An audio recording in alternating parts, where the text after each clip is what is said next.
तो देखो last lecture में हम लोगों ने रियल गैस और आइडियल गैस को समझ लिया था और ये समझ लिया था कि रियल गैस क्या होता है। मतलब कि रियल गैस वो है जो आइडियल गैस इक्वेशन को हमेशा फॉलो नहीं करता, कभी कदार कर लेता है, ऐसा नहीं है कि कभी नहीं करता, पर जो हमेशा फॉलो नहीं करेगा वो होता है रियल गैस। और जो gas PV code NRT that is ideal gas equation को ऑलवेज फॉलो करेगा तो वो होता है आइडियल गैस। ठीक है, तो हम लोगों ने रियल गैस समझ लिया था। अब रियल गैस को एक्सप्लेन करने के लिए हम लोगों के सिलेबस में एक ही इक्वेशन है जो हम लोगों को करना है, that is when der Waals equation. तो आज हम लोगों का टॉपिक है वैन डर वाल इक्वेशन, तो सब लोग लिखो वैन डर वाल इक्वेशन। तो देखो वैन डर वाल इक्वेशन में क्या है कि आइडियल गैस की वो जो अजम्पशन थे उनको हटा देना है तो वैन डर वाल इक्वेशन आ जाएगा। एक्चुअली में वैन डर वाल इक्वेशन क्या है कि कोई नया इक्वेशन नहीं है, ये आपका आइडियल गैस का ही थोड़ा सा मॉडिफाइड फॉर्म है। तो हम लोग आइडियल गैस में वो जो दो अजम्पशंस उनको हटा देंगे तो वैन डर वाल इक्वेशन बन जाएगा। तो इसमें नीचे लिखो इन van der Waals equation both assumption taken in ideal gas are removed. This equation is modified form of ideal gas equation. तो ये इक्वेशन एक्चुअल में आइडियल गैस का ही मॉडिफाइड फॉर्म है। This equation is modified form of ideal gas equation. तो वो जो दो assumption हमको उनको रिमूव करना है। ठीक है, कौन कौन से अजम्पशन थे तो इसमें नीचे लिखो इन van der Waals equation first लिखो force of attraction between two gas molecule is non zero. Second लिखो volume occupied by gas molecule is not negligible with respect to volume of container. तो वो negligible नहीं होता with respect to volume of container. ठीक है, तो van der Waals equation क्या होता है वो लिखते हैं। तो देखो P plus a n square by we square v minus n b equal to n R T. ये वैन डर वाल इक्वेशन होता है। इसका डेरिवेशन मैं भी करवा दूंगा, बहुत इंपॉर्टेंट नहीं है पर पता होना चाहिए, तो वो भी मैं करवा दूंगा कैसे आता है। ठीक है, तो पहले पीवी कोड एनआरटी था, इस बार हमने पी में कुछ ऐड कर दिया है और वी में कुछ माइनस कर दिया है और इक्वल टू एनआरटी। ठीक है, ये यहां पे देखो है क्या क्या, where a and b are van der Waals constant. ठीक है, ए और B van der Waals constant है। अभी ए और बी पे एक एक करके रिसर्च करेंगे पूरा रिसर्च करेंगे। तो ये इक्वेशन हो गया। ठीक है, एक इसमें टर्म लिखते, देखो एक इसमें टर्म लिखते मोलर वॉल्यूम। वैसे ये कम यूज होता है पर कभी कभी रहता है। देखो मोलर वॉल्यूम का मतलब क्या है कि जैसे मान लो अगर n मोल है, सपोज करो 5 मोल है, 5 मोल का मान लेते गैस का वॉल्यूम है 10 लीटर, तो 1 मोल का वॉल्यूम कितना होगा 2 लीटर। अरे 5 मोल का 10 लीटर तो 1 मोल का 2 लीटर। तो मोलर वॉल्यूम का मतलब क्या है, नीचे लिखो वॉल्यूम ऑक्यूपाइड बाय 1 मोल गैस। इसका मतलब क्या, वॉल्यूम ऑक्यूपाइड बाय 1 मोल गैस। तो इसको हम लोग Vm से लिखेंगे और that is V by M। तो मोलर वॉल्यूम क्या होता है, वॉल्यूम ऑक्यूपाइड बाय 1 मोल गैस और ये होता है V बाई M। ठीक है, तो इसको देखो थोड़ा सा हम लोग मॉडिफाइड कर लेते हैं, वैन डर वाल इक्वेशन को भी थोड़ा मॉडिफाई कर रहे हैं। एक इक्वेशन तो यही है, देखो और क्या हो सकता है।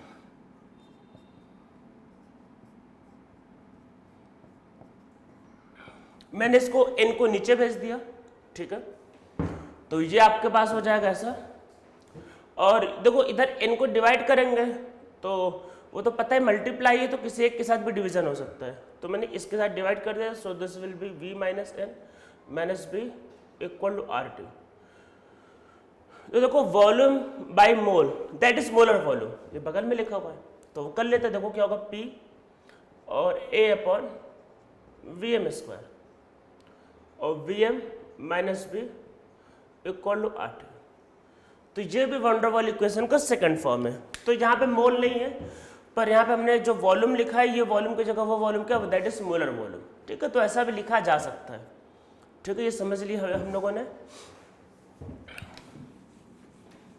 अभी सब डेरिवेशन कर रहे हैं और ए और बी क्या है, मतलब ए और बी क्या है, इसका क्या इंपॉर्टेंस है, सब करते हैं। मतलब बस थोड़ा सा रिलैक्स करो, करते हैं, सब करते हैं।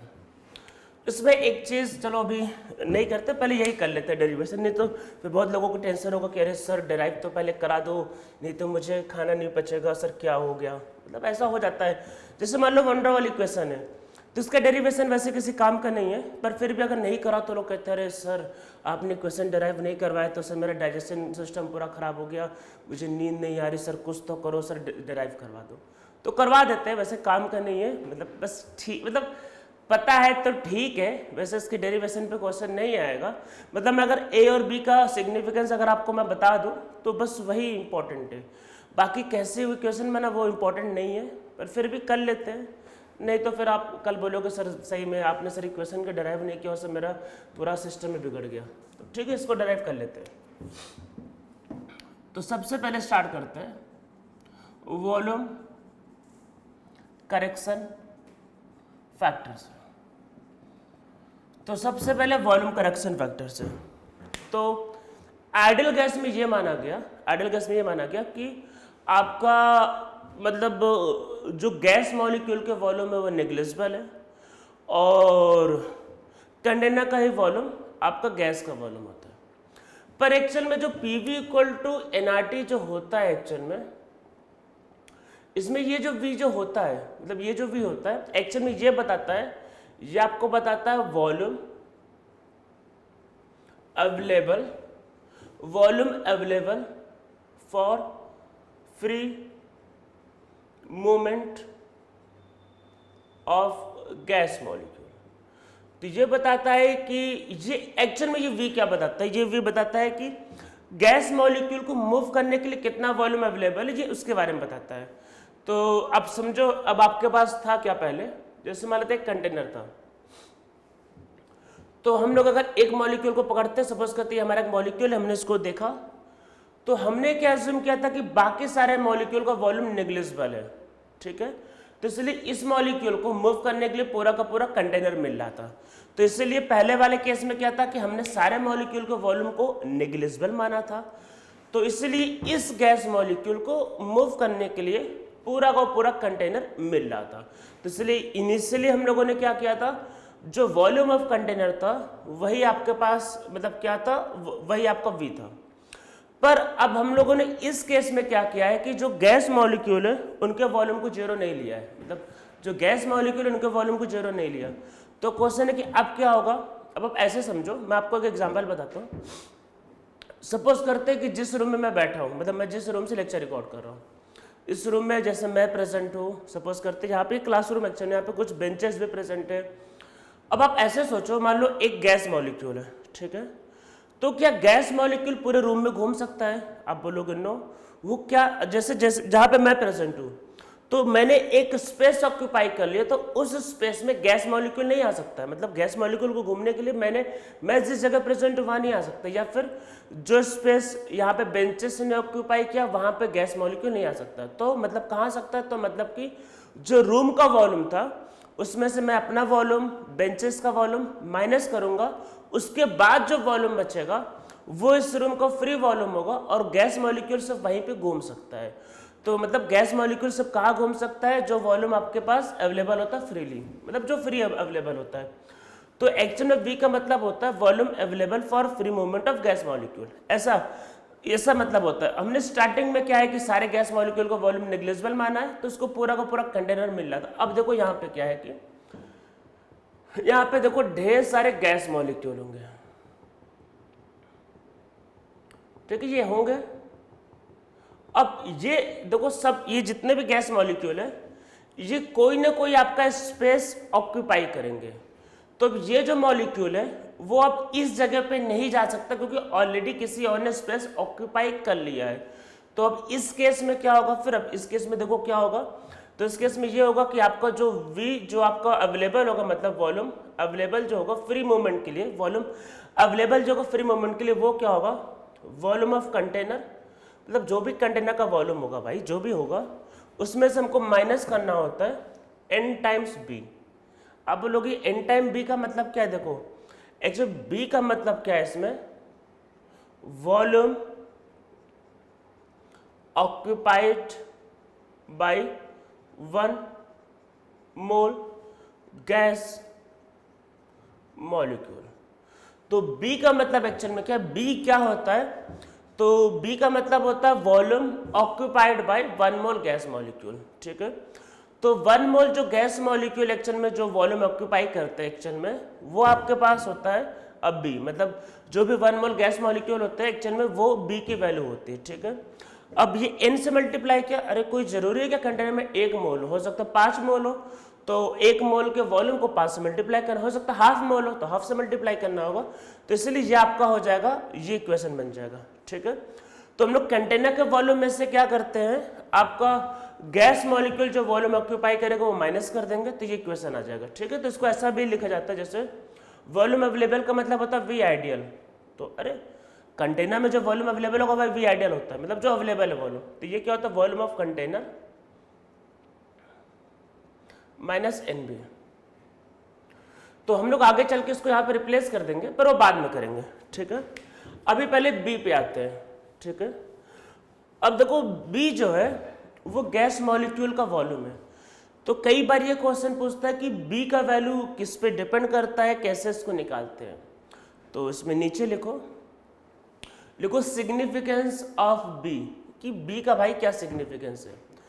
तो जैसे जैसे गैस मॉलिक्यूल का साइज बढ़ेगा वैसे वैसे बी की वैल्यू बढ़ेगी। तो इसमें नीचे लिखो, अरे बी गैस एक मोल गैस मॉलिक्यूल का वॉल्यूम था, अगर बड़ा गैस मतलब बड़ी गैस होगी तो उसका वॉल्यूम ज्यादा होगा, छोटा गैस होगा तो उसका वॉल्यूम कम होगा, बस। तो इसमें नीचे लिखो value of b depends on size of gas molecule. ठीक है, तो गैस मॉलिक्यूल के साइज पे डिपेंड करता है।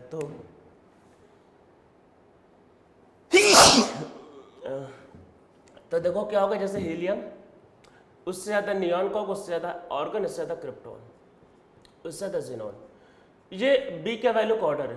ठीक है, जैसे आप और बड़ा गैस करो जैसे मीथेन, उससे बड़ा इथेन, अरे साइज बड़ा होगा तो बी का वैल्यू बढ़ेगा।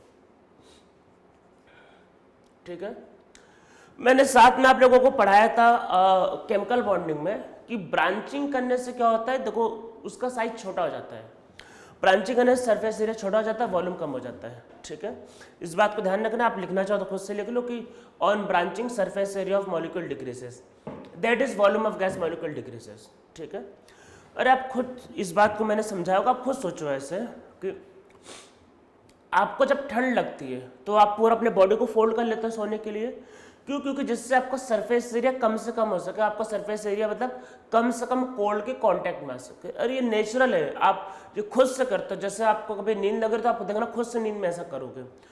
तो जब आपको ठंड लगती है तो आप क्या होता है, अपने सरफेस एरिया कम करने की कोशिश करते हो, तो वही आपके पास होगा जब आप किसी चीज़ को ब्रांचिंग करते हो तो स्पेरिकल होने लगता है, और एक स्फीयर का, और जो स्फीयर होता है उसका वॉल्यूम सबसे कम होता है। ठीक है, तो स्पेरिकल बॉडी का वॉल्यूम कम होता है, तो वही जैसे मान लेते आपके पास है ये ब्यूटेन, तो इससे छोटा वॉल्यूम होगा इसका, मतलब ये ज्यादा ये छोटा, मतलब बी का वैल्यू कम हो रहा है। ठीक है, तो ब्रांचिंग करने से कम हो जाता है, जैसे कि पेंटेन में like an pentane, normal pentane,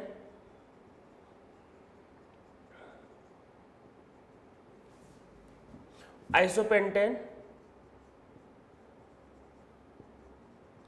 and neopentane. ठीक है, तो ब्रांचिंग करने से क्या होता है, साइज कम होने लगेगा और वैल्यू ऑफ बी जो होगा कम होने लगेगा।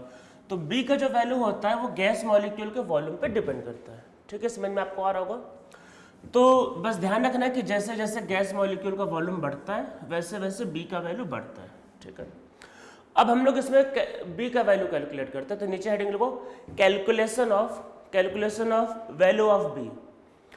तो बी का वैल्यू कैलकुलेट करते हैं, सबसे पहले इसका यूनिट लिख लो। तो कोई यूनिट क्या होगा, बी क्या था, बी है volume occupied bye 1 mole of gas molecule. ठीक है, 1 मोल का, तो इसका मतलब इसका जो यूनिट होता है वो होता है लीटर पर मोल। अरे वॉल्यूम बताना पर 1 मोल के लिए, जब फिर लीटर जो होता है डीएम क्यूब भी होता है, तो ये डीएम क्यूब पर मोल। अरे इस चैप्टर में हम लोग मोल लीटर के टर्म में लेते हैं ना, तो कई बार डीएम क्यूब भी लिखा रहता है, ठीक है। तो कंफ्यूज नहीं होना है, सब एक ही है, डेसीमीटर क्यूब और लीटर एक इक्वल ही होता है, ठीक है, ये इसका यूनिट होता है। अब देखते इसका वैल्यू कैसे निकलेगा। इसका वैल्यू का जो कैलकुलेशन है थोड़ा ध्यान से समझना। तो देखो है क्या, मतलब अब आप खुद सोचो आराम से। पहले गैस मॉलिक्यूल जो है लगातार घूमते रहते हैं और उनमें आपस में कोलिजन होता रहता है, पता ही है। अरे काइनेटिक थ्योरी ऑफ गैस में भी यही कहता है। और आप कॉमन सेंस भी सोचो कि गैस मॉलिक्यूल लगातार घूम रहे हैं, कभी आपस में टकराते हैं, कभी वॉल से टकराते हैं। वॉल से जब टकराएंगे तभी प्रेशर एग्जर्ट होगा, पर आपस में भी क्यों टकराते रहते हैं, ठीक है। अच्छा एक टाइम पे नॉर्मली बताओ कितने, मतलब कैसा कोलिजन होगा। जैसे मान लो कि देखो ये दो मॉलिक्यूल है, ये आपस में टकराए, इनकी प्रोबेबिलिटी काफी हाई है। और अगर मान लो 3 मॉलिक्यूल, सपोज करो 1, 2 और 1 मॉलिक्यूल यहाँ पे, और तीनों एक साथ टकरा जाए, इसकी प्रोबेबिलिटी समझ लो कि नेग्लिजिबल है। अरे जैसे मान लो कोलिजन होता है सपोज करो, तो कोलिजन नॉर्मली किन, अरे वैसे देखो गैस के काफी ढेर सारे मॉलिक्यूल होते हैं, पर नॉर्मल कोलिजन क्या होता है, अरे ये मॉलिक्यूल घूम रहा है किसी जाके टकरा गया, तो ये बाइनरी कोलिजन, मतलब 2 मॉलिक्यूल में कोलिजन। अब ये मॉलिक्यूल पे एक साथ एक इधर से और एक इधर से आकर टकराए, एक साथ 3 का कोलिजन हो जाए, एक तरह से समझ लो कि इम्पॉसिबल टाइप है, तो हम लोग वैसे कोलिजन को कंसीडर नहीं करेंगे। तो नॉर्मली कोलिजन क्या होता है कि 2 मॉलिक्यूल का एक साथ होता है, ठीक है। तो इसमें नीचे लिखो normally 2 molecule collide with each other at 1 time. वही normally 2 molecule collide with each other at 1 time. तो एक मॉलिक्यूल पे कितने मॉलिक्यूल, मतलब एक टाइम पे कितने मॉलिक्यूल टकराते हैं, 2, ठीक है। 2 मॉलिक्यूल टकराते हैं, मतलब एक टाइम पे 2 मॉलिक्यूल का ही कोलिजन होता है, मतलब 2 से ज्यादा एक्चुअल में होता नहीं है। तो कितने मॉलिक्यूल टकराते हैं एक टाइम पे, 2 मॉलिक्यूल, ठीक है। इससे लॉजिक पे हम लोगों को ये वॉल्यूम निकालना है बी, ठीक है। तो देखो बी का मतलब क्या है, पहली बात बी का मतलब है एक्सक्लूडेड वॉल्यूम। एक्चुअली बी का मतलब एक्सक्लूडेड वॉल्यूम है। तो मतलब एक्सक्लूडेड वॉल्यूम है मतलब कि आपका जो वॉल्यूम हम लोगों को, अरे कंटेनर के वॉल्यूम में से गैस मॉलिक्यूल जो वॉल्यूम ऑक्यूपाई करता है उसको माइनस करना है, ठीक है। अब देखो क्या होता है, देखो ये मान लेते हैं गैस मॉलिक्यूल है, ठीक है, एक गैस मॉलिक्यूल है, और हमने ये माना हुआ है पहले से, देखो जैसे केडीजी में था वैसा कि सारे मॉलिक्यूल का साइज सेम है, रेडियस सेम है, मतलब उसको स्फेरिकल माना है, ठीक है। ये अज्यूम किया हुआ है, एक मॉलिक्यूल मान लेते यहाँ पे जा रहा है टकरा गया, ठीक है। जैसे जैसे टकराया तो देखो तो मॉलिक्यूल यहाँ पे टकराएगा, ठीक है। अच्छा ये मॉलिक्यूल देखो, ये मॉलिक्यूल ऑलरेडी यहाँ प्रेजेंट है, तो मॉलिक्यूल अब इसके अंदर तो नहीं जा पाएगा, ठीक है। अब यहीं पे जाके रुक गया, मतलब कि मान लो ये मॉलिक्यूल अगर इधर से, मान लो ये मॉलिक्यूल इधर से आता ऊपर से, फिर आता तो यहीं टकराता, यहीं पे रुक जाता, मतलब कि वो एक सर्टेन लिमिट के बाद नहीं घुस पाता। तो अब देखो क्या होगा, और डिस्टेंस हमेशा पता ही होता है आपको किस सेंटर से लेते हैं, मतलब ये जो मॉलिक्यूल है देखो इसके अंदर नहीं घुस पाएगा, देखो सेंटर से लेते हैं, मान लो अगर इधर से भी आ रहा होता तो वो यहीं पे जाकर रुक जाता, इसके अंदर नहीं घुस पाता। मतलब ये मैंने इस पॉइंट को सेंटर लेते हुए इसको एक लाइन ड्रॉ किया, मतलब ये मॉलिक्यूल इधर से भी जाएगा इधर से भी जाएगा तो इसके अंदर नहीं घुस पाएगा। तो मतलब कि ये जो मॉलिक्यूल, मतलब देखो होता क्या है, बी का मतलब एक्सक्लूडेड वॉल्यूम है, तो वो जो मॉलिक्यूल, मतलब देखो ऐसा, आप ऐसे पहले को फिर से आराम से समझ लो क्योंकि थोड़ा सा कंफ्यूजिंग टर्म है। देखो कंटेनर के वॉल्यूम में से, जैसे मान लो ये रूम का वॉल्यूम, सपोज को रूम के वॉल्यूम में से अगर आपको ये निकालना कि गैस मॉलिक्यूल के लिए कितना वॉल्यूम मिल रहा है, तो मुझे अपना और यहाँ पे जो बेंचेस प्रेजेंट है उनका वॉल्यूम माइनस करना पड़ेगा, ठीक है। अब देखो होता क्या है, जैसे कंटेनर था तो कंटेनर में हम लोग क्या देखते हैं कि एक गैस मॉलिक्यूल को फ्रीली घूमने के लिए कितना वॉल्यूम मिलता है वो देखते हैं, ठीक है। तो हम लोगों को वो वॉल्यूम माइनस करना पड़ेगा जो ऑलरेडी वो ऑक्यूपाई हो गया, या फिर वो वॉल्यूम माइनस करना पड़ेगा जिस जगह पे ये गैस मॉलिक्यूल नहीं जा पाएगा। मतलब जैसे मान लो ये गैस मॉलिक्यूल है पर वो इसके अंदर नहीं जा पाएगा, मतलब मान लेते हैं अगर सपोज करो, मैं एक और दिखा देता हूँ, मान लेते अगर इसकी जगह कोई दूसरा मॉलिक्यूल होता, मान लेते वो इधर से आ रहा होता, ठीक है, तो वो मॉलिक्यूल भी देखो यहाँ पे जाके रुक जाएगा, वो अब इसके अंदर नहीं जा पाएगा। तो मतलब कि कोई भी मॉलिक्यूल जो होगा वो इस रीजन के अंदर नहीं घुस सकता है, वो उसके अंदर नहीं जा सकता। मतलब ये जो एरिया जो है हम लोग इसको क्या बोलेंगे, दिस एरिया इज एक्सक्लूडेड। तो ये एरिया आपका एक्सक्लूडेड वॉल्यूम है। इस एरिया में मतलब इस वॉल्यूम में कोई भी दूसरा गैस मॉलिक्यूल नहीं घुस सकता है। ठीक है, इधर से भी जाएगा इधर से भी जाएगा, पर वो इस मतलब क्योंकि ये मॉलिक्यूल है इससे टकरा जाएगा तो यहीं पर रुक जाएगा, तो वो इसके अंदर नहीं घुस पाएगा, मतलब इस एरिया में नहीं घुस पाएगा। अब क्वेश्चन है कि क्या इसका वॉल्यूम होगा जहां पे नहीं घुस पाएगा। देखो कैसे करेंगे, तो देखो सबसे पहले यहां से लेके यहां का जो ये R और ये R, तो देखो ये जो बड़ा वाला जो मतलब होगा स्फीयर, तो उसका रेडियस क्या होगा 2R। ठीक है, तो जो बड़ा वाला मतलब बड़ा वाला जो स्फीयर है मतलब वो उसका रेडियस होगा 2R। ठीक है, एक्सक्लूडेड वॉल्यूम का एरिया जो होगा 2R।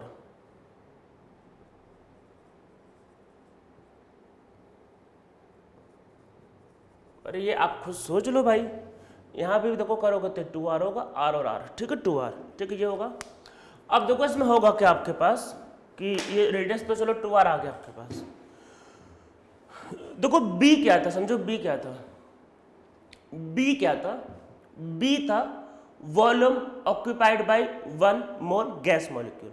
B क्या था, 1 मोल गैस मॉलिक्यूल का वॉल्यूम जो ऑक्यूपाई करता है। ठीक है, कहने के लिए तो यही कहा जाता है, पर आप ऐसे समझो कि देखो मैंने जैसा बोला कि नॉर्मली किस में कोलिजन होगा, नॉर्मली 2 मॉलिक्यूल में कोलिजन होगा, जैसे ये 2 यहाँ टकराए, तो वैसे मान लो अगर 10 मॉलिक्यूल है तो 5 कोलिजन हो सकता है, 2-2 के टकरा रहे हैं, 2-2 तो टकराएंगे, तो ये 2 टकराया, ये 2 कहीं और टकराए, तो ये तो मैंने ब्लू वाला आपको बस समझाने के लिए बनाया था। ठीक है, मतलब एक टाइम पे कितने मॉलिक्यूल टकराते हैं, 2। मतलब कि अगर 1 मोल मॉलिक्यूल है, अगर 1 मोल मॉलिक्यूल है तो कोलिजन कितना होगा, हाफ मोल का, तो हाफ मोल का कोलिजन होगा। अरे 10 मॉलिक्यूल होंगे तो 5 कोलिजन होंगे, अगर 1 मोल मॉलिक्यूल तो कोलिजन हाफ का होगा। ठीक है, तो इसमें नीचे लिखो, देखो normally 2 molecule collide at 1 time, so number of collision will be half of the number of molecule. So number of collision क्या होगा, हाफ होगा नंबर ऑफ मॉलिक्यूल का। तो अब यहां पे देखो समझना, यही सबसे ज्यादा एक्चुअल में इसमें ध्यान देने वाली बात थी कि जो B जो होता है एक्चुअल में वो क्या होगा, क्योंकि मतलब देखो हम लोगों को एक्सक्लूडेड वॉल्यूम निकालना, एक्सक्लूडेड वॉल्यूम। ठीक है, मतलब देखो एक्सक्लूडेड वॉल्यूम का मतलब क्या है कि ये जो मॉलिक्यूल जिसमें टकरा रहा है तो उसमें जिस एरिया पे नहीं जा पा रहा, मतलब जहां पे वो नहीं जा पा रहा, तो एक टाइम पे कितने कोलिजन होंगे, अरे जितने मॉलिक्यूल होंगे उसका आधा कोलिजन होगा, मतलब हाफ कोलिजन होगा। 10 मॉलिक्यूल होगा तो 5 कोलिजन चल रहा होगा, तो कितने कोलिजन होंगे, हाफ, तो उसमें हाफ मतलब हाफ कोलिजन होंगे। तो B क्या था, B 1 मोल का वॉल्यूम। ठीक है, तो एक्चुअल में इसमें फिर नंबर ऑफ कोलिजन कितने होंगे, Na/2। अरे भाई 1 मोल का वॉल्यूम माना था ना B, तो नंबर ऑफ कोलिजन हाफ। ठीक है, हाफ। तो एक्चुअल में इसको लिखा ऐसा जाता है कि ये आपका एक्सक्लूडेड वॉल्यूम, एक्चुअल में ये आपका एग्जैक्ट होगा, ये एक्सक्लूडेड वॉल्यूम है, तो नंबर ऑफ कोलिजन क्या होंगे, हाफ, जितने नंबर ऑफ मॉलिक्यूल्स है, और इक्वल टू, और मल्टीप्लाई का 4/3 पाई, और ये जो बड़ा वाला जो सर्किल बनना है उसका रेडियस होगा आपके पास 2R, इसका क्यूब। ठीक है, तो इसको आप जब करोगे तो क्यूब बाहर निकलेगा तो हो जाएगा 4 × Na × 4/3 πr क्यूब, और 4/3 πr क्यूब एक्चुअल में एक मॉलिक्यूल का वॉल्यूम होता है। तो एक्चुअल में लिखा ये जाता है एक्चुअल में कि 4, ये एक मॉलिक्यूल का वॉल्यूम इनटू Na, तो इसको लिखते हैं 4 × आपके पास क्या होता है, volume of 1 mole gas molecule. तो क्या होता है आपके पास, अरे एक मॉलिक्यूल का वॉल्यूम इनटू Na, ये क्यूब बाहर निकलेगा तो ये, तो एक्चुअल में B जो है बोला तो जाता है कि एक मोल गैस मॉलिक्यूल का वॉल्यूम है, जिसको बोलते हैं B जो है एक्सक्लूडेड वॉल्यूम है, पर B को लिखा ऐसे जाता है, ये बात ध्यान रखना। मतलब B जो होता है एक्चुअल में, और इसका लॉजिक यही है कि इसमें जब कोलिजन होता है तो ये मॉलिक्यूल इसके अंदर तो घुस नहीं पाएगा, तो ये पूरा का पूरा एरिया एक्सक्लूडेड हो गया, तो जहां पे घुस नहीं सकता है। तो मतलब B जो होता है, ध्यान रखना, B का जो, जैसे आपको देखो कैसे होगा, कोई मॉलिक्यूल का रेडियस दिया होगा, ठीक है, उस मॉलिक्यूल का वॉल्यूम निकालो। ठीक है, उसको जब 4 से मल्टीप्लाई करोगे तब जाके B की वैल्यू आएगी। ठीक है, तो B कहने के लिए तो गैस मॉलिक्यूल का वॉल्यूम होता है, मतलब 1 मोल, मतलब कहने के लिए 1 मोल गैस मॉलिक्यूल का वॉल्यूम होता है, तो अगर आपको रेडियस दिया है तो आप इसको मल्टीप्लाई करोगे तो 1 मोल का वैल्यू आएगा, उसको 4 से मल्टीप्लाई करना नहीं बोलना, अरे ये 8 आएगा और 2 काट दिया, वो वही कैलकुलेशन, ठीक है। तो ये ध्यान रखना, बी क्या होता है, बी होता है 4 टाइम क्या होता है, मतलब देखो वैसे बी लिखा वही जाता है वॉल्यूम ऑक्यूपाइड बाय 1 मोल गैस मॉलिक्यूल, है बी वही आपका, पर जब हम लोगों ने इसमें एक्चुअल में कैलकुलेट किया तो हमको पता चला कि बी जो होता है वो 4 टाइम होता है volume of gas molecule. Numerical को सॉल्व करने के लिए आपको इसका यूज करना है, ठीक है। तो बी क्या होता है, बी होता है 4 time volume of 1 mole gas molecule, ठीक है। रेडियस दिया रहेगा गैस मॉलिक्यूल को, उसको फोर्स मल्टीप्लाई करना नहीं बोलना है। तो ये हो गया भाई बी के बारे में। बी का हमने यूनिट समझ लिया, बी का जे भी समझ लिया कि बी की वैल्यू गैस मॉलिक्यूल के साइज पर डिपेंड करता है। अब आगे बढ़ते हैं, ए पे आते हैं।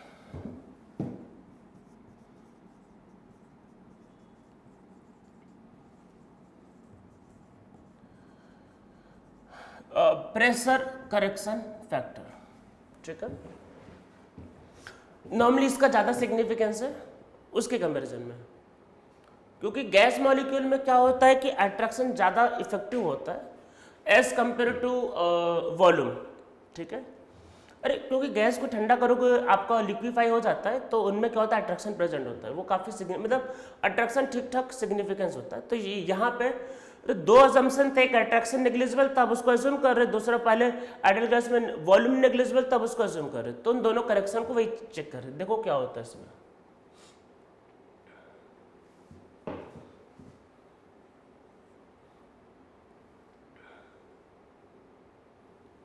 देखो ऐसा है, एक पहले समझ लो। देखो मान लो ये गैस मॉलिक्यूल है, ठीक है, और गैस मॉलिक्यूल लगातार घूमते रहते हैं, यही तो होता है, गैस मॉलिक्यूल आराम से घूम रहा है रिलैक्स होकर, तो गैस मॉलिक्यूल लगातार घूम रहा है, कोई टेंशन नहीं उसको। तो इस मॉलिक्यूल की देखो इस मान लो मॉलिक्यूल है, अब एक इंस्टेंट पे मान लेते हमने इसको देखा कि क्या हो रहा है, तो इस इंस्टेंट पे इसके इधर भी दूसरा मॉलिक्यूल, मतलब दूसरा मॉलिक्यूल इधर होगा, इधर होगा, इधर होगा, इधर होगा, ऊपर होगा, नीचे होगा, हर साइड होगा। तो इस मॉलिक्यूल को क्या होगा कि हर साइड से अट्रैक्शन फील होगा, मतलब हमने अट्रैक्शन नेग्लिजिबल माना है, मतलब सॉरी इस बार अट्रैक्शन हमने कंसीडर किया, पहले अट्रैक्शन नेग्लिजिबल था, इस बार अट्रैक्शन कंसीडर किया। तो इस गैस मॉलिक्यूल को हर साइड से अट्रैक्शन फील होगा, मतलब सामने से, पीछे से, राइट लेफ्ट टॉप बॉटम, हर साइड से अट्रैक्शन फील होगा। पर देखो मान लो तो कोई सामने से खींच रहा है, मान लो, अरे मान लो अट्रैक्शन मतलब एक यहाँ दूसरा मॉलिक्यूल कोई सामने से खींच रहा है, कोई पीछे से खींच रहा है, तो नेट में दोनों बैलेंस कर देंगे। तो मतलब जब मॉलिक्यूल लगातार घूम रहा है तो उसमें नेट अट्रैक्शन क्या बैलेंस है, ठीक है। अब इसमें समझो ये मॉलिक्यूल है, ये घूम रहा है, घूम रहा है, घूम रहा है, घूम रहा है, अब वॉल पे पहुंचा। अच्छा प्रेशर क्या होता है, अरे भाई प्रेशर तो ये होता है ना जब गैस मॉलिक्यूल इससे टकराएगा, जब गैस मॉलिक्यूल इससे टकराएगा तभी तो प्रेशर होगा।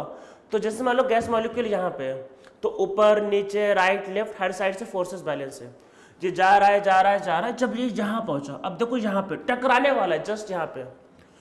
तो अब आप ये बताओ इसके इधर साइड कोई गैस मॉलिक्यूल होगा नहीं, अरे गैस मॉलिक्यूल मतलब देखो इसके इधर भी गैस मॉलिक्यूल है, भी इधर भी गैस मॉलिक्यूल, ये इसको इधर खींचेगा, ये इसको इधर खींचेगा, नेट में फोर्सेस बैलेंस रहेगा, ठीक है।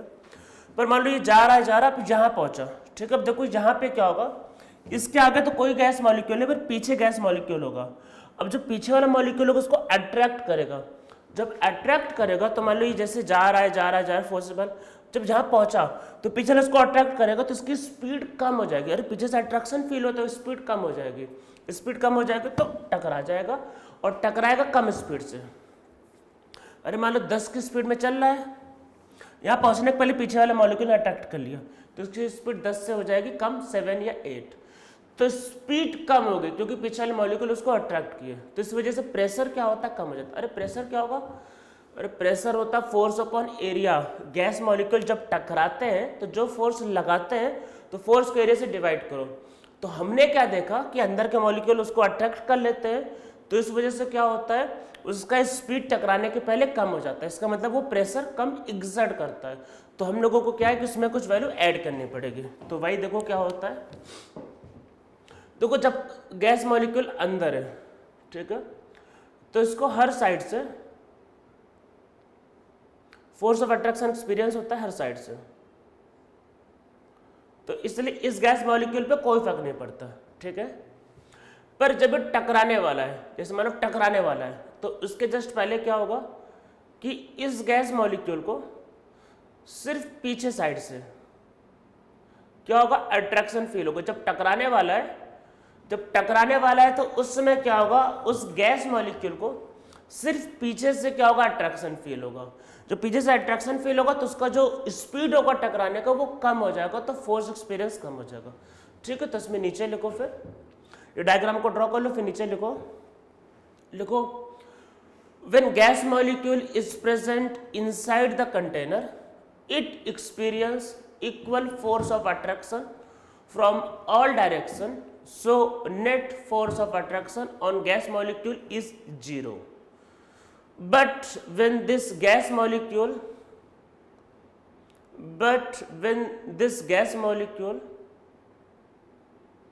collide with wall of container,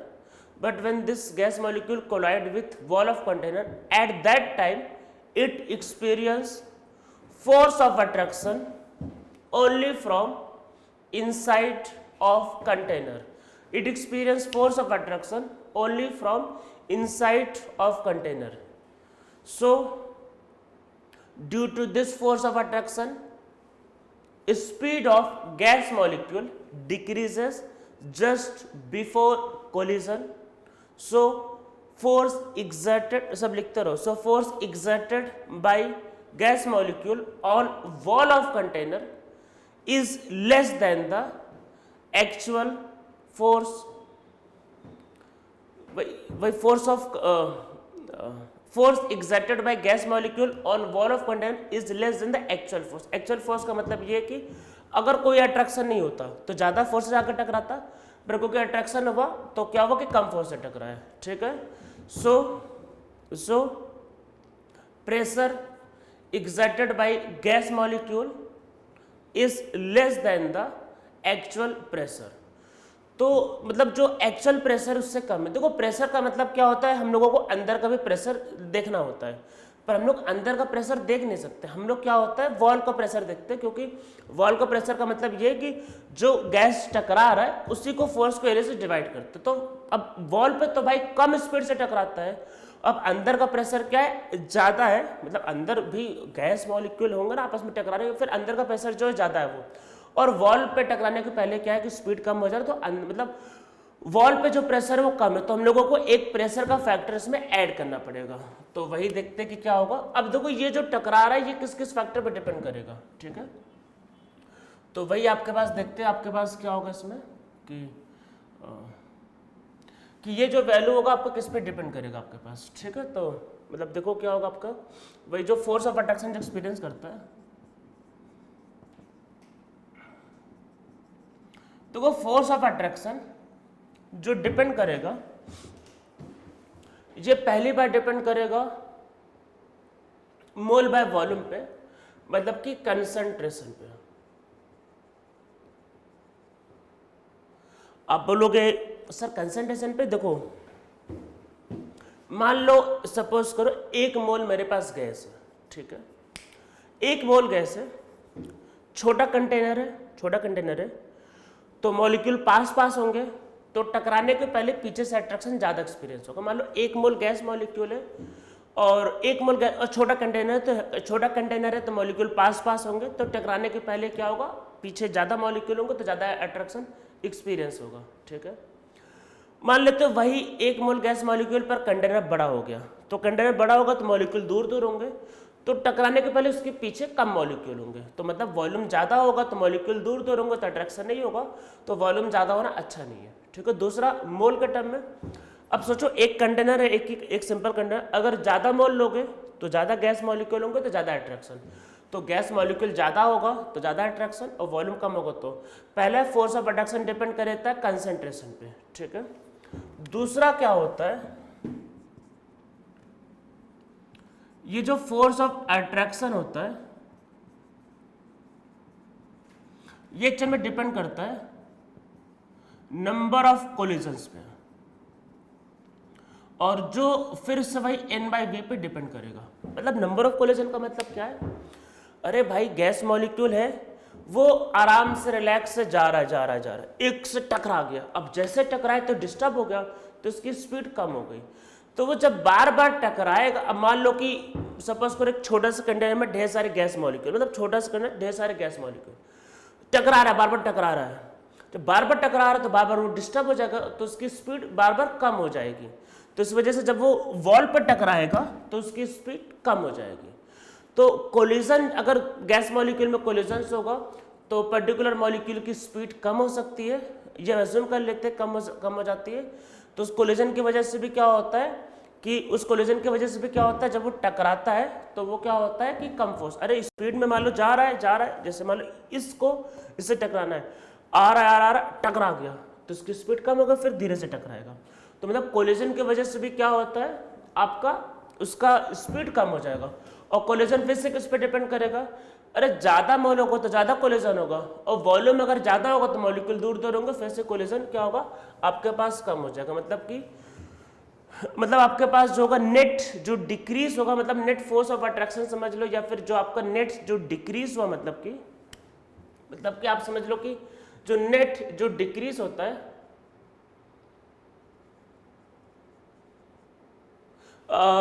actual में वो फोर्स ऑफ अट्रैक्शन मतलब कि नेट जो डिक्रीज होता है आपका, वही आपका फोर्स, मतलब ये फोर्स का वो मतलब है कि जब वॉल से जब टकराता है तो उसमें फोर्स में जो डिक्रीज है, तो नेट डिक्रीज इन फोर्स होते हैं। इसको बल्कि लिखना चाहो तो लिख लो कि डिक्रीज इन फोर्स, बल्कि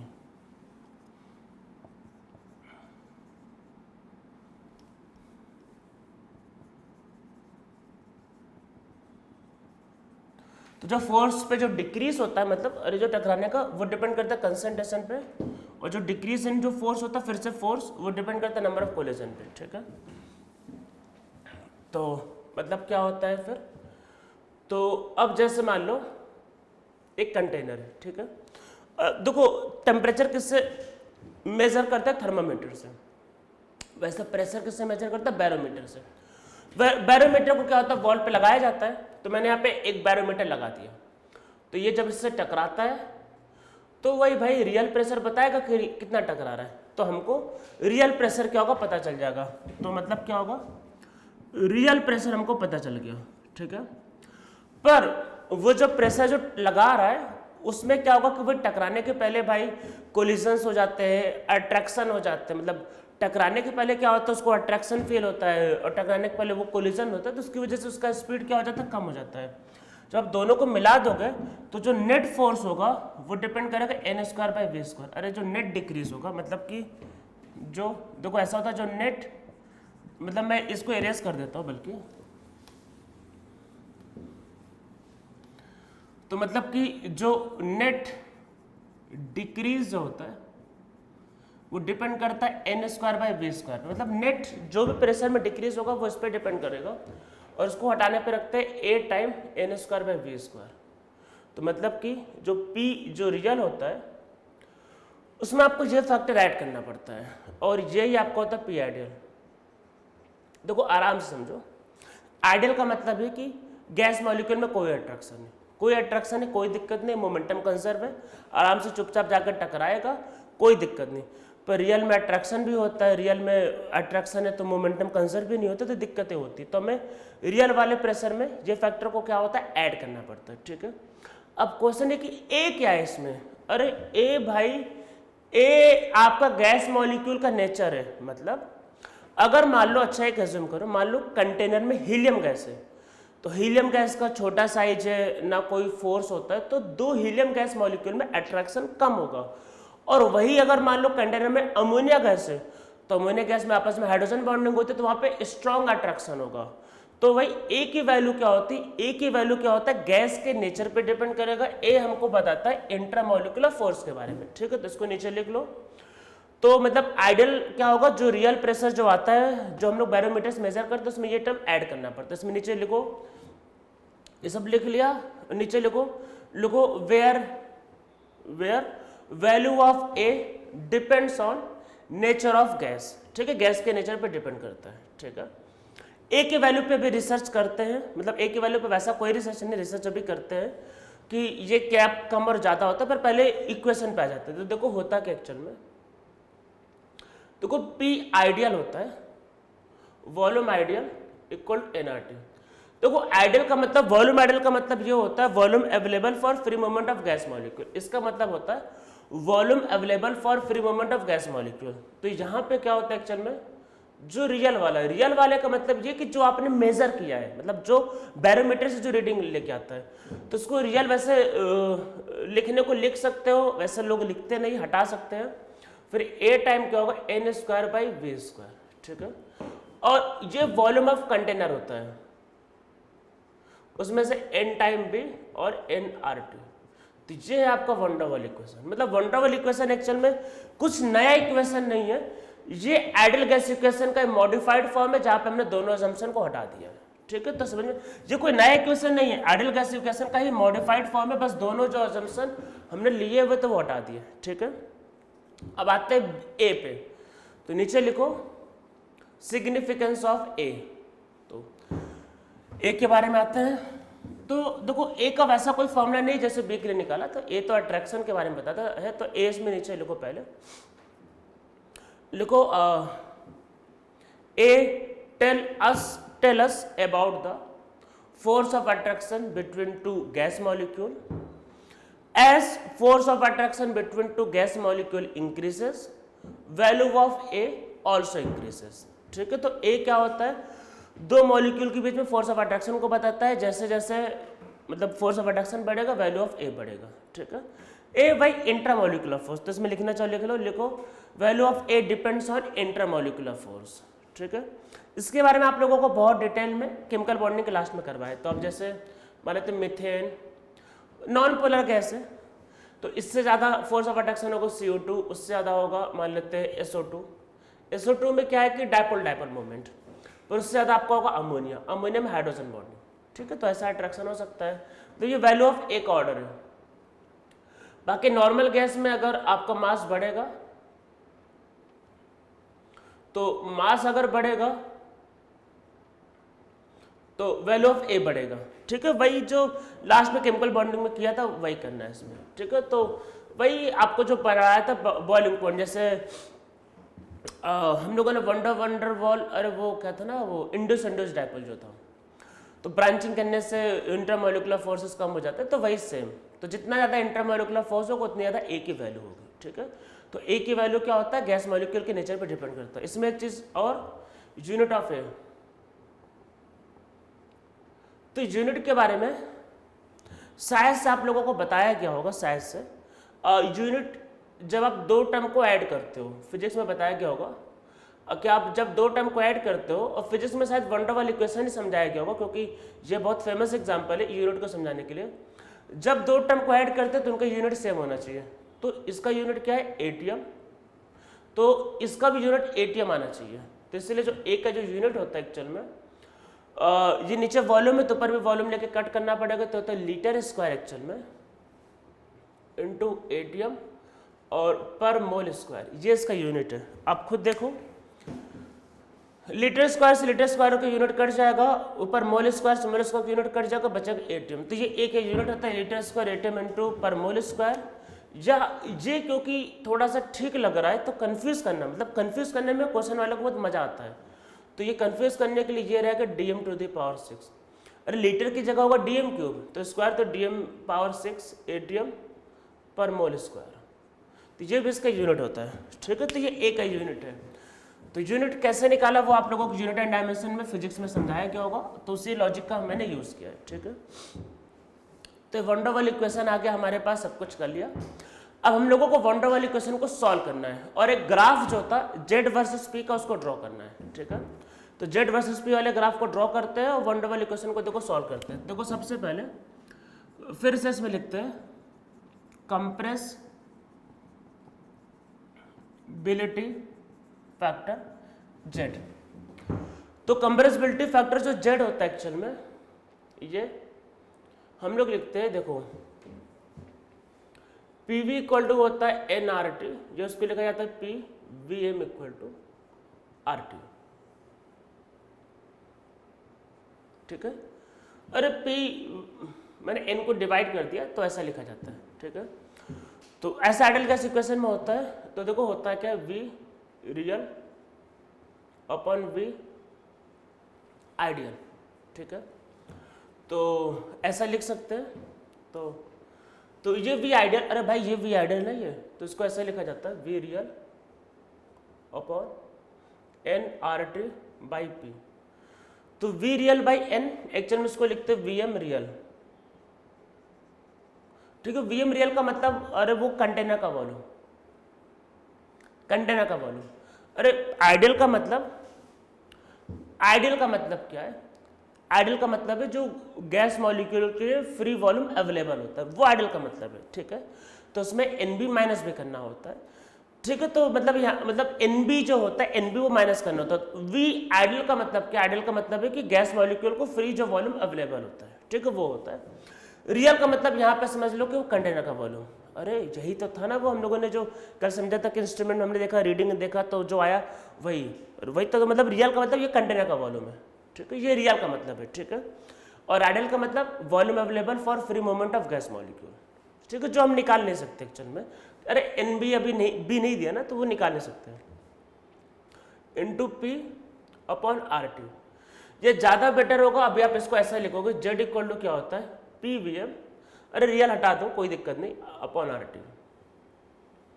ठीक है, क्योंकि आइडियल गैस इक्वेशन में जो वी जो लिखा है वो वी रियल नहीं है, सॉरी वो वी आइडियल नहीं है।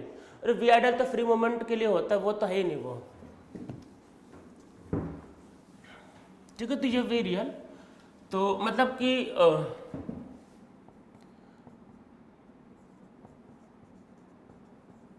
मैं ये वाला इक्वेशन लिख रहा हूँ कि इक्वेशन अभी आपको ये भी तो लिखवाया था ना, ये एन से डिवाइड करके। ठीक है, और V M minus B equal to R T. ठीक, ये आपका होता है। इसमें ये जो वी एम जो एक्चुअल में है ये आइडियल वॉल्यूम नहीं है। अरे भाई आइडियल तो ये पूरा मिला के होता है, ये पूरा मिला के आइडियल होता है। ठीक है, ये तो कंटेनर का वॉल्यूम था ना वी एम, समझ में आ रहा होगा ना। वी एम का मतलब कंटेनर का वॉल्यूम, मतलब कंफ्यूज मत हो ना। मतलब देखो ऐसा था कि P V equal to n R T था, तो आइडियल की जगह मैंने ये लिखा, तो ये पूरा आइडियल प्रेशर बता रहा है, पूरा ये तो रियल प्रेशर है। ठीक है, पूरा आइडियल प्रेशर बताता है। और ये कंटेनर का मतलब ये आइडियल वॉल्यूम है, तो कंटेनर का वॉल्यूम में से बी को माइनस करके, मतलब मुझे सिर्फ ये कहना है कि ये जो वॉल्यूम ये आइडियल वॉल्यूम नहीं है। ठीक है, बस हो गया। अब हम लोग इसको देखो सॉल्व करते हैं, कुछ कंडीशंस मानने पड़ेंगे, कुछ उनको सॉल्व करना पड़ेगा। ठीक है, तो इसमें देखो क्या है कि सबसे पहले करते हैं एट वेरी लो प्रेशर। जब बहुत लो प्रेशर होता है, मतलब कि जब P की वैल्यू नियरली 0 होने वाली होती है, मतलब बहुत लो प्रेशर। हम लोगों को Z वर्सेस देखो Z वर्सेस P का ग्राफ प्लॉट करना है, तो हम लोग क्या करने वाले हैं, Z वर्सेस P का ग्राफ मैंने लास्ट लेक्चर में समझाया भी था, पर अब उस ग्राफ को हम लोग मैथमेटिकली समझने जा रहे हैं। तो जब P की वैल्यू बहुत लो होगी, मतलब P की वैल्यू नियरली टेंडिंग टू 0 होगी, मतलब बहुत छोटा, तो उसमें क्या होगा, जो वॉल्यूम जो होगा वो इनफाइनाइट हो जाएगा। अरे प्रेशर और वॉल्यूम उल्टे चलते हैं। प्रेशर देखो 0 होने का मतलब ये कि बहुत बड़ा कंटेनर है और मॉलिक्यूल बहुत दूर दूर है, तो इसका मतलब ये है कि अगर प्रेशर कम है तो वॉल्यूम ज़्यादा, मतलब प्रेशर आपका वॉल्यूम इसमें इनफाइनाइट होगा। तो अब इसमें वॉल्यूम अगर इनफाइनाइट है तो ये वाला टर्म बहुत छोटा होगा, वॉल्यूम बहुत लार्ज है तो ये वाला टर्म बहुत छोटा होगा। तो ऐसे केस में क्या होता है, हम लोग ए अपॉन वी एम स्क्वायर को 0 मानते हैं और वी एम माइनस बी को अप्रॉक्सीमेटली वी एम मानते हैं। ठीक है, ये एज्यूम करते हैं। तो यहाँ पे फिर क्या होगा, सो ये P और into V m equal to R T. ठीक है, ये आपके पास हो सकता है ये। तो ये वाली वैल्यू 0 हो गई, तो प्रेशर देखो वैसे ये क्योंकि स्क्वायर है तो बड़े का भी स्क्वायर मतलब बहुत बड़ा होगा, तो इसलिए इसको इग्नोर किया, उसको इग्नोर नहीं किया। ठीक है, अरे बड़ा है उसका स्क्वायर बहुत बड़ा होगा तो इसको इग्नोर कर दिया। ठीक है, तो इसको ऐसे लिखते इधर डिवाइड कर देंगे तो मतलब ये क्या होगा, 1 इक्वल टू क्या हो जाएगा, बल्कि इसको इधर कर देते हैं। तो देखो P V m by R T equal to हो जाएगा 1। यही होता है जेड, तो जेड इक्वल टू होता है 1, मतलब कब, एट वेरी लो प्रेशर। ठीक है, या फिर एट पी टेंडिंग टू 0। तो जब प्रेशर 0 को टेंड करता है, बहुत लो प्रेशर, मतलब ये कब होता है जब 0.1 atm हो। 0.2 एटीएम। जीरो को मतलब कैसा प्रेशर, जैसे 0.1 एटीएम, 0.05 एटीएम, बहुत लो प्रेशर। ये जीरो तो होता है नहीं, जैसे मतलब जीरो का मतलब ये है कि very low pressure, 0.1 ATM, 0.2 ATM, वो जीरो नहीं है, 0.1 एटीएम, ठीक है। तो उस समय जेड की वैल्यू 1 आती है, इसलिए हम लोगों ने जो ग्राफ जो था वो 1 से स्टार्ट किया था, ठीक है। ये तो चलो पहला केस हो गया। 1 मिनट के लिए जरा मैं ठीक है, लेक्चर में टाइम देख रहा था क्या हो गया। एक्चुअली में रिकॉर्डिंग करने का जो टाइम है वो सबका डिस्ट्रीब्यूट है, तो मेरा टाइम खत्म होने वाला है, तो मैं वही देख रहा था कि भाई कितना टाइम मेरे पास अवेलेबल है। तो देखो ये क्वेश्चन है, अब इसको देखो फिर से सॉल्व करते हैं। पहला वेरी लो प्रेशर हो गया, अब नेक्स्ट आता है सेकंड आते हैं। पहला फर्स्ट लिख लेना वो, और सेकंड लो प्रेशर। फिर से देखो लो प्रेशर का मतलब क्या है, 1 ATM, 2 ATM, 3 ATM, that is low pressure. 5 ATM. Very low का मतलब 0.1 एटीएम, ऐसा 0.2 एटीएम। लो प्रेशर पे आ गए, तो यहाँ पे क्या होगा कि प्रेशर लो है, मैं इधर कर रहा हूँ क्योंकि इसमें अभी लंबा सॉल्व करना होगा। तो वॉल्यूम क्या होगा, लार्ज। अरे प्रेशर और वॉल्यूम उल्टे चलते हैं, ठीक है। वॉल्यूम लार्ज है तो इसका मतलब यहाँ पे Vm माइनस बी जो होगा ये Vm होगा। देखो अगर लार्ज वॉल्यूम है मतलब बड़ा कंटेनर है, और बी क्या था, बी गैस मॉलिक्यूल का वॉल्यूम। अगर कंटेनर बड़ा है, मान लो कंटेनर का वॉल्यूम मान लो 100 लीटर है, और गैस मॉलिक्यूल का मान लो वॉल्यूम है 0.1 लीटर, तो 0.1 लीटर तो 100 के सामने बहुत छोटा है ना, तो आप इसको इग्नोर कर सकते हो। इतना चलता है केमिस्ट्री में, इतना इग्नोर चलता है वो। तो जब कंटेनर बहुत बड़ा होगा, मतलब दिख रहा होगा, जब कंटेनर बहुत बड़ा होगा तो बी का वैल्यू बहुत छोटा होगा, तो आप बी को इग्नोर कर सकते हो, ठीक है। ऐसा चलता है। तो ये आपके पास मतलब Vm माइनस बी, तो ये Vm हो जाएगा। तो देखो क्या होगा, ये P और A upon Vm square, Vm equal to RT। तो कैसा होता है, तो अंदर मल्टीप्लाई कर दो, सब देखते रहो फटाफट।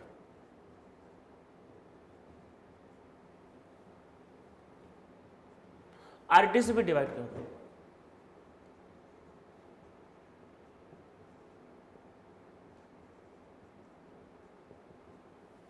ठीक है। ये Z होता है, तो देखो Z इक्वल टू क्या आएगा, इसको दलाते 1 minus A upon Vm by RT, ठीक है। तो ये सारे टाइम तो मतलब कुछ ना कुछ तो चलो होंगे। हाँ अब आप बोलोगे छोटा होगा, हाँ नो डाउट, इसमें कोई डाउट नहीं, छोटा होगा, क्योंकि ए जो होता है फोर्स ऑफ अट्रैक्शन के बारे में बताता है। ए की वैल्यू नॉर्मली छोटी होती है, तो हाँ ए की वैल्यू नॉर्मली छोटी होगी, तो ये नंबर छोटा है, कोई डाउट नहीं, पर है कुछ तो है, और 1 में से कुछ भी माइनस करोगे तो वैल्यू 1 से छोटा आएगा, ठीक है। तो इसलिए इसमें क्या होगा, सो जो जेड होगा वो लेस देन 1 होगा एट लो प्रेशर, ठीक है। अब एक बहुत इंपॉर्टेंट बात समझनी है। देखो मैंने लास्ट टाइम पे क्या बताया था, जिस गैस में ज्यादा अट्रैक्शन होगा वो गैस उतना ही नीचे से जाता है, ठीक है। जितना अट्रैक्शन होगा वो गैस उतना ही नीचे से जाएगा। तो देखो नॉर्मली मान लो गैसेस गिवन है, तो उसमें अरे Vm तो वो कंटेनर का वॉल्यूम था, तो वो Vm तो सबका सेम होगा, कंटेनर का वॉल्यूम मान लो सेम टेम्परेचर पे लिया है, तो Z की वैल्यू कितनी कम होगी वो A की वैल्यू पे डिपेंड करेगा, मतलब A की वैल्यू पे डिपेंड करेगा कि Z की वैल्यू कितनी कम होगी। तो अगर किसी गैस में ज्यादा अट्रैक्शन होगा तो A की वैल्यू ज्यादा होगी, तो ये वैल्यू बड़ी होगी तो ये वैल्यू इतनी छोटी होगी। समझ में आपको आ रहा होगा। तो जब ज्यादा अट्रैक्शन होगा तो Z की वैल्यू आपको उतना स्मॉल होगा। तो इसमें नीचे लिखो, इसमें लिखो as force of attraction between gas molecule increases so value of A increases so value of Z decreases, ठीक है। इसमें नेक्स्ट लाइन से लिखो in case of high intermolecular force of attraction value of Z is low. तो जितना ज्यादा intermolecular force of attraction होगा Z की वैल्यू उतनी कम होगी, ठीक है, उतना ही लो होगा या उतना ही लेस होगा। तो A की वैल्यू बढ़ेगी तो Z की वैल्यू कम। इसलिए मैंने कहा था अगर 2-3 गैस गिवन है तो ये किससे पहचाना है कि जो जितना नीचे डिप मार रहा है, तो जो जितना नीचे होगा उसमें क्या होगा, फोर्स ऑफ अट्रैक्शन उतना ही हाई होगा। ठीक है, तो ये समझ में आपको आ गया होगा वो जो बातें मैंने कल बताई थी। तो ये तो चलो सेकंड पार्ट है। अब इसका थर्ड पार्ट पे आते हैं। मतलब वेरी लो पे Z1 आया, लो पे Z<1 आया। अब हाई पे करते हैं।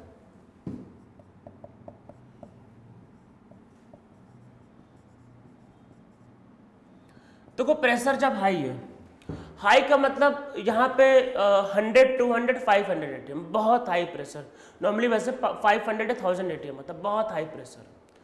प्रेशर अगर हाई है तो P की वैल्यू A/VM² से काफ़ी ज़्यादा लार्ज होगा। ठीक है, तो इसका और वॉल्यूम छोटा होगा। अरे प्रेशर हाई, आपने दबा दी, तुम गैस को कंप्रेस कर दिया, तो ये वॉल्यूम छोटा है तो इसके सामने ये नेग्लेक्टेबल नहीं होगा। अरे खुद ही कंप्रेस कर दिया आपने तो कहाँ से, जब खुद ही छोटे तो कहाँ से नेग्लेक्ट हो जाएगा, कुछ नहीं होगा। पर आपने बहुत दम लगा दिया, प्रेशर बहुत ज़्यादा बढ़ा दिया, तो फिर आप P और A/VM² अप्रॉक्सीमेटली P हो जाता है। तो यहाँ पे देखते क्या होगा फिर। So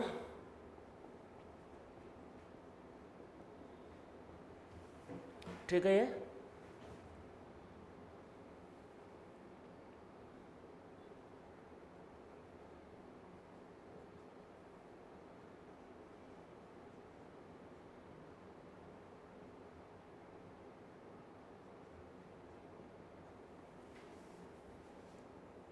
this is Z।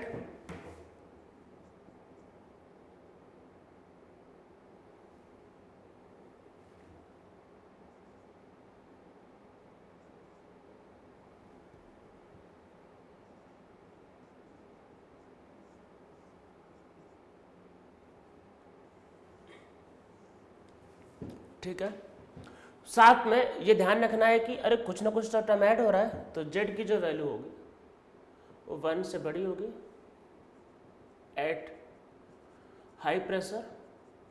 और ये सब आपको याद होगा, मैंने लिखवाया था Z1 से बड़ा मीन्स रिपल्सन, 1 से छोटा मीन्स अट्रैक्शन। ठीक है, अब देखो यहाँ पे ये जो Z का वैल्यू जो है, अब मान लो आपने कुछ मॉलिक्यूल लिए है तो बाहर से जो भी प्रेशर फिक्स किया है, तो प्रेशर तो सबके लिए सेम होगा, टेम्परेचर भी सेम होगा, पर Z का वैल्यू B पे डिपेंड करता है।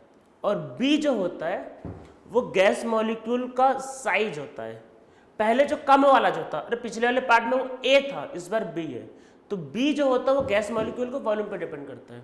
B और A सेम होना जरूरी नहीं है, हाँ, कई बार सेम होता है, कई बार सेम नहीं होता। जैसे मान लो अमोनिया, अमोनिया एक छोटा गैस है, एक ही आइटम है नाइट्रोजन में, बाकी सब छोटे छोटे आइटम है। उसको अगर आप कंपेयर करो मान लो SO2 या SO3 गैस से, तो उससे तो बहुत छोटा है। पर अमोनिया में हाइड्रोजन बॉन्डिंग, तो उसमें A की वैल्यू बहुत बड़ी है पर वहाँ B की वैल्यू बहुत छोटी है। समझ में आ रहा है? तो B का वैल्यू गैस के साइज पे डिपेंड करता है, इस गैस के साइज पे। जैसे मान लो कि आप अल्कोहल ले लो, मान लो मिथेनॉल ले लो, मिथेनॉल क्या है, हाइड्रोजन बॉन्डिंग है, तो वहाँ पे A की वैल्यू बहुत बड़ी होगी। मिथेनॉल के सामने आप ले लो प्रोपेन, प्रोपेन में 3 कार्बन, बहुत बड़ा साइज, तो प्रोपेन में B की वैल्यू बहुत बड़ी होगी क्योंकि बड़ा साइज है, पर A की वैल्यू छोटी होगी क्योंकि A इंट्रामोलिकुलर फोर्स पे डिपेंड करता है, B साइज पे डिपेंड करता है, दोनों अलग अलग चीजें हैं।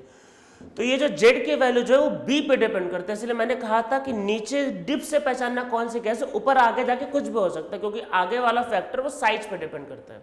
ठीक है, Z की वैल्यू 1 से बड़ी होगी। ठीक है, अब इसमें देखो कुछ बहुत बहुत इंपॉर्टेंट मैं जो बताने जा रहा हूं, ये स्पेशली JEE एडवांस के लिए बहुत ज्यादा इंपॉर्टेंट है।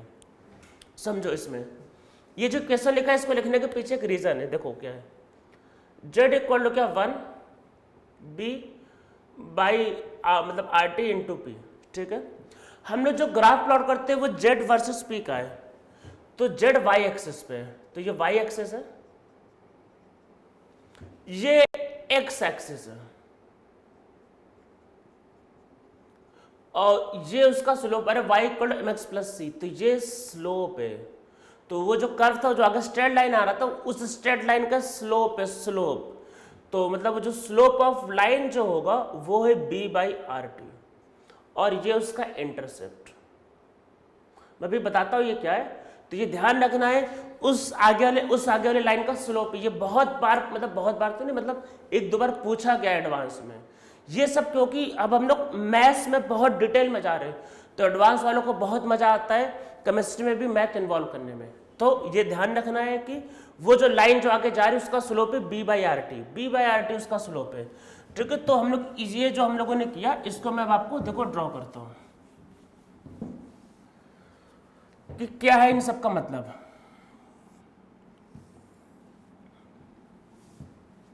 तो देखो क्या है, ये जेड वर्सेस पी, ठीक है। ये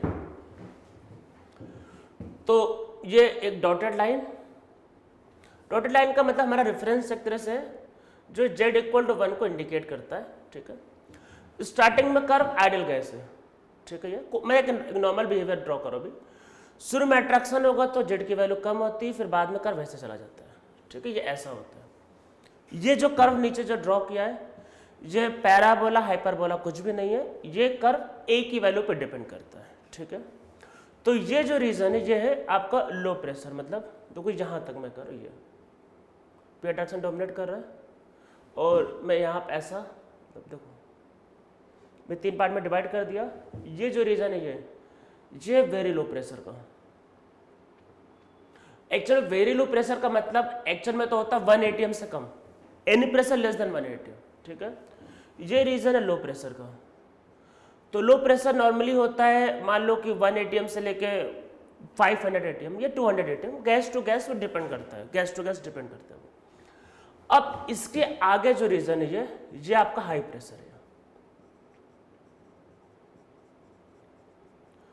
और हाई प्रेशर पे ये स्ट्रेट लाइन है, यही सबसे मतलब जब आप जा रहे जे एडवांस के लिए तो पूरा पता होना चाहिए कि एक्चुअल में हो क्या रहा है। पहली बात ये कर्व कैसा है, कोई कर्व नहीं है, मतलब ये फ्री हैंड से ड्रॉ किया है, बोले पैराबोला हाइपरबोला नहीं, कुछ भी नहीं, सिंपल एक कर्व है बस। कुछ पैराबोला हाइपरबोला इलिप्स इसका नाम नहीं देना, सिंपल सा कर्व है, ठीक है। पर आगे वाला पार्ट एक स्ट्रेट लाइन है, ठीक है, स्ट्रेट लाइन। अब देखो इस यहाँ अगर आप समझ लो, अगर यहाँ से होता मान लो आप यहाँ से देखो, यहाँ से मान लो ये ओरिजिन है, मतलब ओरिजिन है सॉरी, यहाँ से देखो, यहाँ से देखो, यहाँ से यहाँ तक अरे इंटरसेप्ट है, मान लो ये वाई एक्सेस होती है, सपोज करो, देखो ध्यान से देखो, मान लो कि ये अगर वाई एक्सेस ये होता तो यहाँ से कर्व ऐसे जा रहा है तो इसका इंटरसेप्ट है 1, ठीक है। इधर आपके पास वाई एक्सेस में जेड है और एक्स एक्सेस में पी है प्रेशर, ठीक है।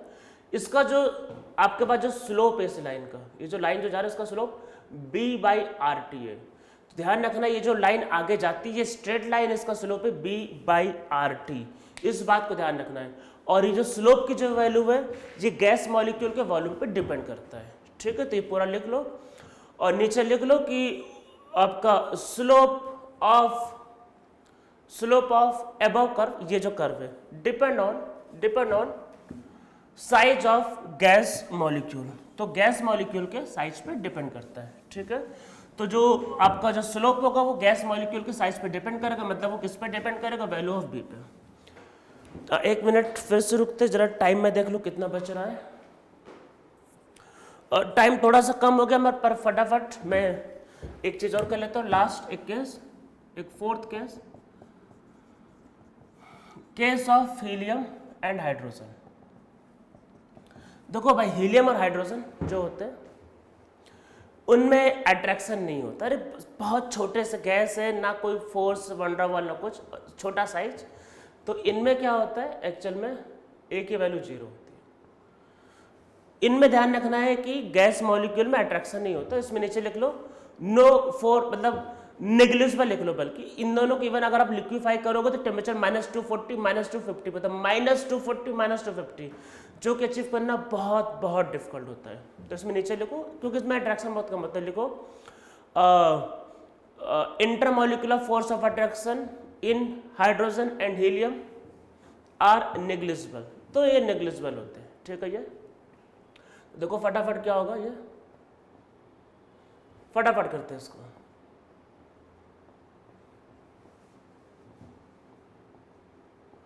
ये नेग्लिजिबल है, ये 0 हो जाएगा।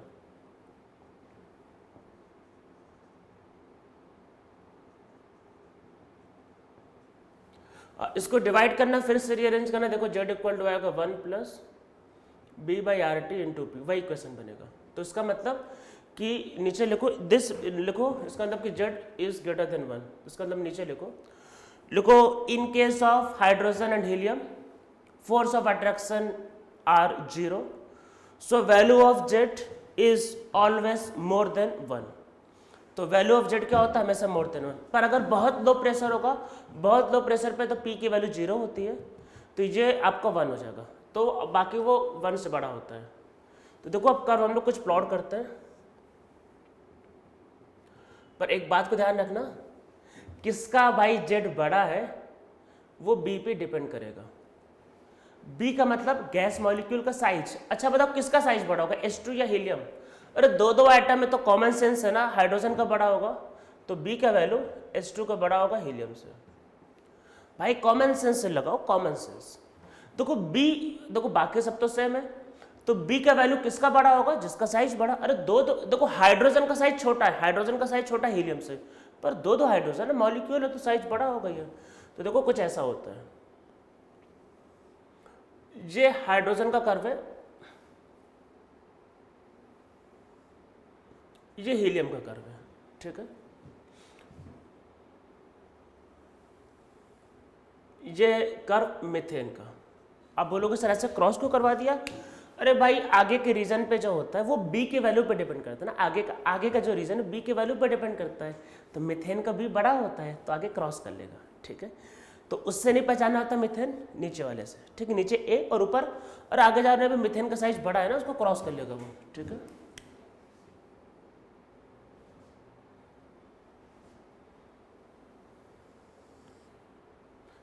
इसको ज़्यादा ही मैंने स्ट्रेट कर दिया,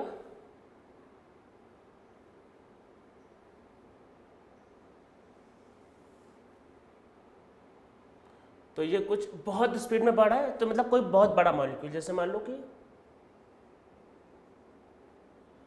CO2 भी ले सकते हैं, पर उससे भी बड़ा ले लेते हैं SO2। अरे बड़ा चेंज हो रहा सडन, मतलब आगे का जो स्लोप है भाई, आगे का स्लोप b की वैल्यू पे डिपेंड करता है, b की वैल्यू पे, ठीक है। नीचे आना a पे और आगे b पे। और मान लेते हैं आपका अमोनिया, तो हो सकता है वैसा हो, तो अमोनिया नीचे तो आया क्योंकि अट्रैक्शन ज़्यादा है, अट्रैक्शन ज़्यादा है तो अमोनिया नीचे तो आया, पर अमोनिया का b छोटा है तो इसलिए वो धीरे धीरे बढ़ेगा, ठीक है। तो ऐसा कुछ, तो इस तरीके से कुछ कर्व होते हैं, ठीक है, समझ में आपको आ गया होगा। तो ये हम लोगों का हो गया van der Waals equation with curve. हम लोग आगे नेक्स्ट लेक्चर में और भी कुछ इक्वेशंस को करेंगे और उनको फिर वैन डर वाल से रिलेट भी करेंगे, ठीक है। समझ में आ रहा होगा कर्व किस तरीके से प्लॉट किया। आगे का जो स्लोप है वो ध्यान रखना, वो b की वैल्यू पे डिपेंड करता है, और नीचे आना वो a की वैल्यू पे डिपेंड करता है। हाइड्रोजन और हीलियम की वैल्यू हमेशा 1 से बड़ी होती है। इसमें एक चीज और, ये z है, ये p है, और ये लाइन जो है z = 1 की लाइन है, ठीक है। तो ये हो गया हमारा वैन डर वाल इक्वेशन।